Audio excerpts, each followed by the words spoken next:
You're a curious guy. You didn't start off as like a computer science engineer, right? What does that technical ability look like now? How much of your time do you actually spend on that versus just like understanding how some of the products works and then iterating and relying on other folks around you? Moving to Silicon Valley, I started to see like what can happen if you know how to build things. And that immediately pushed me to like figure out how to build them. So I was definitely fortunate. Like of any startup I could have joined, I joined one that was highly technical, as in I was the only non-technical person in the entire team. So I was surrounded by like amazing engineers who just were willing to kind of teach me a ton. And then my job was marketing to developers. And so I had to learn how to speak the language and start learning how to write code and all of those things. And so the curiosity has been huge. I am not an engineer. Today, my co-founder, Dave, he's the CTO of Howie, and he's like the one who is breaking new ground. I make technical contributions, and I have a very, very clear understanding of like how the product works and why and like the architecture decisions that we make and all of those things. But I'm not like spending my days writing code, and I wouldn't be the most useful person in that role. But at the same time, I'm very comfortable with like the understanding all of it. And that I think is really huge, because it's very common for a non-technical person to want to build a technology company and have it in their mind that they don't actually need to know how the technology works or how to speak the language. And that it's just like that, like my bucket is these things and their bucket is these things. But it's like to build a technology company, you have to be really close to the technology. You have to understand it, and you have to be, the CEO has to be kind of the head of product. And to be the head of product, you have to have a real understanding of the libraries that you're using, the way that you're architecting the app, the decisions that are being made, and kind of the data structure and all those types of things are just super important. And so I definitely feel lucky that I got a ton of exposure to that, like kind of early in my career, that which then has just paid dividends in my ability to kind of continue to build on that and to just like repeatedly be able to like figure the things out that I need to figure out, even if it's not that I'm like a useful software engineer. Like I would not be, if a company wanted to hire me as a software engineer, I would not be useful in that role. But at the same time, I am technical enough that I can that I can at least like be close to the product in a way that is definitely really valuable. And I would advise pretty much anybody trying to get into tech and startup to go down that path, because it just is immensely helpful.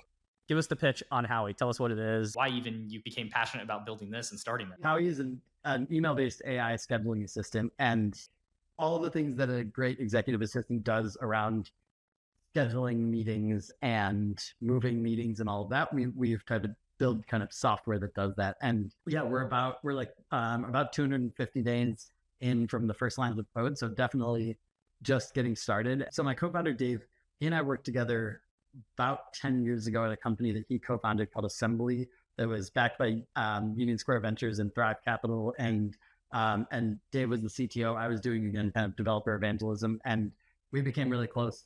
He's like a kind of textbook 10x engineer, just phenomenal problem solver and moves very fast, and really amazing ability to kind of think about the technical challenges of any product. And we had over the years kind of thought about working together. After that company, Assembly, Dave and I spent some time prototyping this kind of Slack-based AI assistant that is fully a human in the loop. So it was like you add this bot to Slack, and then anytime you send a message to it, a team that we were staffing up would get the message, and it could be like, order us lunch or something. And then like a person on our end would respond and like give you options for lunch. And we ended up not pursuing it because the margins were really, really tricky and a lot of just complication. Anyway, so last summer we were both playing with large language models and with AI, and excited about it as a sort of paradigm shift that's happening like before our eyes. And we started with the question of like,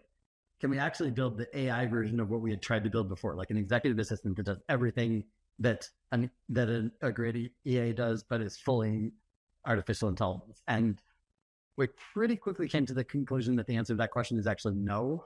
We saw 10 or 20 companies that have raised money on the promise of building that, but we felt like it's way too broad, because having spent a bunch of time with this technology, it's like, yes, you can throw anything at an LLM and you'll get a response, But in order to actually control the inputs and the outputs and get a consistent, accurate response that you want, you have to really narrow in on a much smaller problem than all the things that EA does, like travel booking and managing your calendar and ordering lunch and like there's endless kind of things, contract review or helping you manage your inbox, and all of those problems on their own.